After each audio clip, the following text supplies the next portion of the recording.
wa banyakamembe banyarusizi muri kumwe na Billionaire Fidel ku munsi w'igitangaza TV. Uyu munsi twabazaniye salo ibikora neza mu mujyi wa Kamembe. Dufite salo yacu yitwa Visit Rwanda Salon. Nta handi wayisanga, ni hano inyuma y'isoko rya Kamembe imbere ya Hahoze Bank Populaire.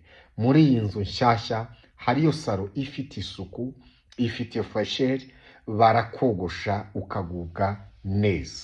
Niba uri umukobwa ukaba ukeneye kwafe nziza ijyanye na po yawe n'umutwe wawe, niba uri umugabo ukaba ushaka kujya gukora mariage, ukaba ufite ikirori udashaka kujyamo bakubonaho inenge, ugenda uri smart, injira muri Visit Rwanda Salon iri mu mujyi wa Kamembe, baragukoraho rizake. Baguconze nabi, ubwanwa bwawe barabuhengeka, urakogoshe uzana uruhara, wazanye amaheri kubera kukoza mu mutwe nabi, oya iyiyo yaje ari ikosora.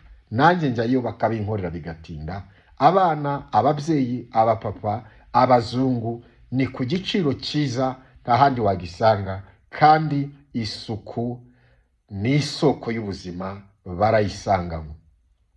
Akarusho kandi hariyo umukwaferi witwa Mucongo Arufa. Gerayo umubaze, arabikora bitinde. Dore akanimero, hari ibindi bisobanuro ukeneye ngaka twagasize munsi ya coordonnées y'iyi video. Uhamagare Arufa Mucongo, aragukoraho zake. Nkwifurije gusa neza. Gusa neza ni isoko y'ubuzima kuri Visit Rwanda Salon mu mujyi wa Kamembe. Turi kumwe. Ciao ciao.